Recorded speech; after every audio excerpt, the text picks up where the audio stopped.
주님께서 여러분과 함께 또한 사제의 영과 함께 마테오가 전한 거룩한 복음입니다. 주님 영광 받으소서. 그때 11 제자는 갈릴레아로 떠나 예수님께서 분부하신 산으로 갔다. 그들은 예수님을 뵙고 엎드려 경배하였다. 그러나 더러는 의심하였다. 예수님께서는 그들에게 다가가 이르셨다. 나는 하늘과 땅의 모든 고난을 받았다. 그러므로 너희는 가서 모든 민족들을 제자로 삼아 아버지와 아들과 성령의 이름으로 세례를 주고 내가 너희에게 명령한 모든 것을 가르쳐 지키게 하여라. 보라, 내가 세상 끝날까지 언제나 너희와 함께 있겠다. 주님의 말씀입니다. 그리스도님 참여합니다.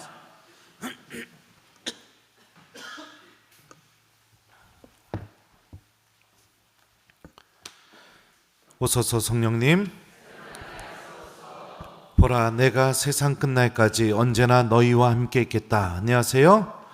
잘 지내고 있죠? 날씨가 추워졌는데 감기 조심하시고 혹시 신부님 저 감기 걸려서 아파요. 손 좀 들어봐요. 번쩍 들어요. 번쩍 얼굴 좀 보게. 그래요. 약사 드세요.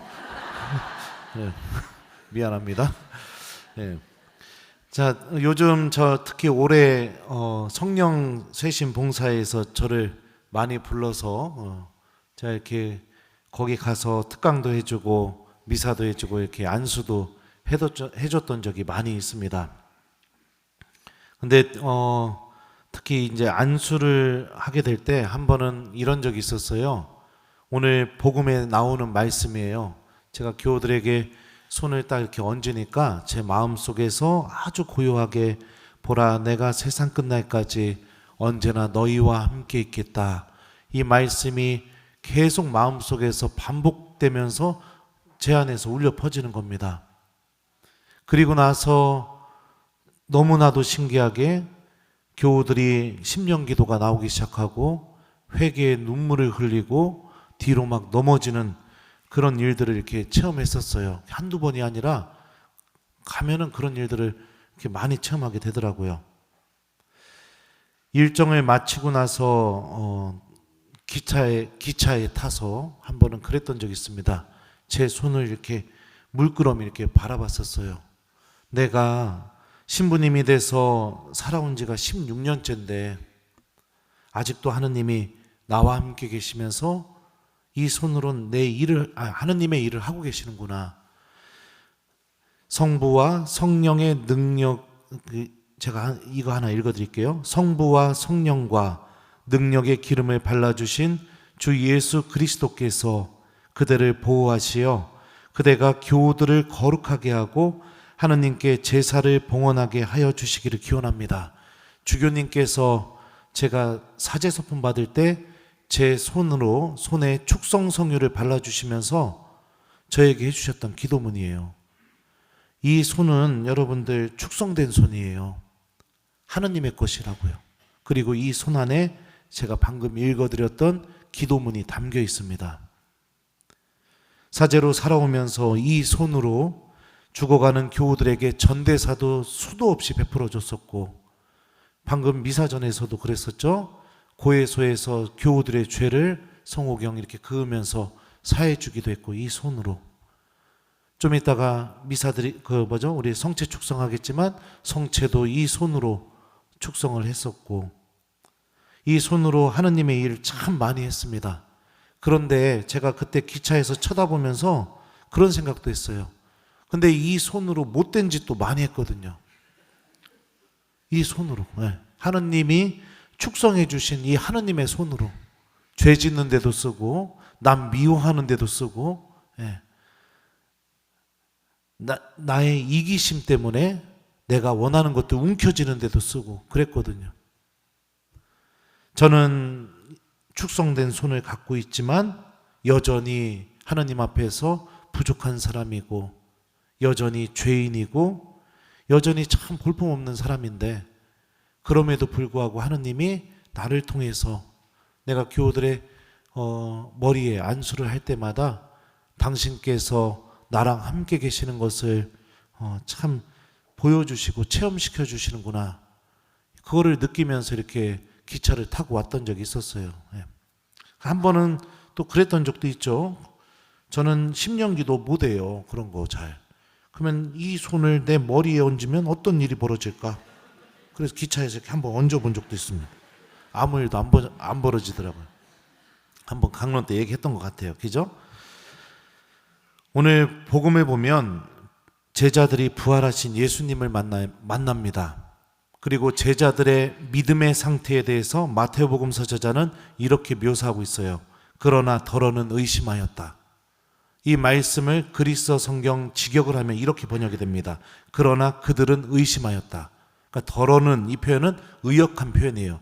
원래 원문에는 그들은 의심하였다. 그러면 몇 명이 의심한 거예요? 11제자 모두가 다 예수님 의심했습니다. 그런데 승천 전에 제자들은 복음서의 그 증언을 통하면 이미 부활하신 예수님을 몇 번이나 만났습니다. 그런데도 예수님이 부활하시는 그 순간에 모두 의심하는 마음을 갖고 있었어요. 이렇게 우리들은 제자들처럼 나약합니다. 우리들의 믿음이 완벽할 수가 없어요. 예수님도 알고 계셔요. 그리고 끊임없이 죄의 유혹을 받고 넘어지고 오늘부터 예수님 잘 믿고 싶은 마음이 들어도 어느 순간에 내 그 믿음이 한 번에 무너지는 그런 나약성을 가지고 있죠. 그런데 예수님께서 이거를 문제를 하나도 안 삼으세요. 병행구절인 마르코 복음을 보면 혼냈다라고 돼 있어요. 꾸짖었다. 그런데 거기서 사용된 단어가 에피티마오라는 단어예요. 이거는 마귀들 쫓을 때 꾸짖다 이 단어가 제자들에게 그대로 사용이 되거든요. 마르코 복음서에서는. 근데 마테오 복음서는 안 혼내요. 예수님이. 오히려 이런 말씀을 하십니다. 나는 하늘과 땅의 모든 고난을 받았다. 그러므로 너희는 가서 모든 민족들을 제자로 삼아 아버지와 아들과 성령의 이름으로 세례를 주고 내가 너희에게 명령한 모든 것을 가르쳐 지키게 하여라. 그렇게 믿음이 없는 제자들, 의심하고 있는 제자들, 나약한 제자들, 완벽한 믿음이 없는 제자들에게 예수님께서는 가장 중요한 일을 맡기십니다. 교회를 세우고 모든 민족들이 하나님의 말씀을 듣고 구원을 얻게 만드는 일, 하나님의 말씀을 선포하고 그들이 하나님에게로 다시 돌아오게 만드는 일, 이 중요한 일을 맡기십니다. 의심하고 있는 사람들에게. 왜 그러느냐? 바로 이 말씀 때문에 그렇습니다. 보라, 내가 세상 끝날까지 언제나 너희와 함께 있겠다. 제자들은 약하고 제자들은 나약하고 죄를 저지를 수 있고 의심이 있고 믿음도 완벽하지 못하지만 중요한 게 뭐예요? 그런 제자들과 예수님이 계속 같이 있는 겁니다.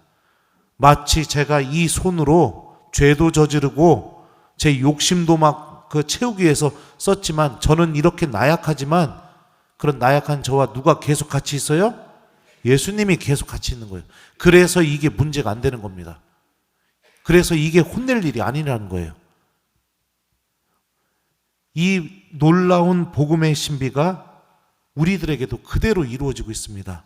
신부님이니까 신부님한테만 적용되는 게 아니에요. 여러분 모두에게도 이 똑같은 신비가 주어져 있습니다.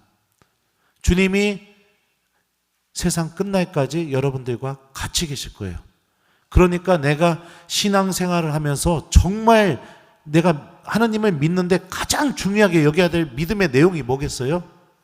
주님, 저는 기도도 잘 못하고, 주님, 저는 고해성사 보자마자 또 죄를 저지르고, 주님, 저는 남편한테 잘해야지 하면서도 막상 만나면 입이 그냥 삐죽거리기 시작하고, 하느님 앞에서 항상 주님, 저는 이렇고 이게 아니라, 그럼에도 불구하고 그런 나와 예수님이 세상 끝날까지 내가 하느님 나라 돌아가는 그 순간까지 같이 계시다는 것을 내가 믿는 사람이 되는 게 굉장히 중요한 겁니다. 이 믿음을 소유하게 되면 모든 게 바뀌기 시작하게 돼요. 주님이 나랑 같이 계시다. 이렇게 형편없는 나랑 같이 계시다. 우리가 정말로 믿어야 될 내용 중에 가장 그 중심에 굳건하게 서 있어야 될 내용이 바로 이겁니다. 사랑하는 교우 여러분들, 예수님은 여러분을 절대로 떠나지 않습니다. 여러분의 믿음이 나약해도, 여러분들이 죄가 있어도, 여러분들이 하느님 앞에서 많은 경우 넘어지고 쓰러져도 예수님은 절대로 여러분들을 떠나지 않으세요. 제자들에게 그러셨던 것처럼 여러분들에게도 똑같이 같이 계셔 주실 것입니다. 그리고 예수님께서 바라시는 것이 무엇이냐? 왜 나랑 같이 계셔 주시느냐? 바로 제자들에게 맡겼던 일을 나를 통해서도 계속 하기를 원하시기 때문입니다. 오늘 제 1독서 말씀 들어보죠. 수많은 백성들이 모여오면서 말하리라. 자, 주님의 산으로 올라가자. 야곱의 하느님의 집으로. 그러면 그분께서 당신의 길을 우리에게 가르치시어 우리가 그분의 길을 걷게 되리라. 이는 시온에서 가르침이 나오고 예루살렘에서 주님의 말씀이 나오기 때문이다. 세상 모든 민족들이 하느님의 집으로 모여듭니다. 주님의 산으로 모여듭니다. 왜요? 그 가르침이, 주님의 말씀이 바로 거기에서 나온다는 것을 알게 되었기 때문에 예수님은 우리들을 통해서 이 일을 하고 싶어 하시는 겁니다.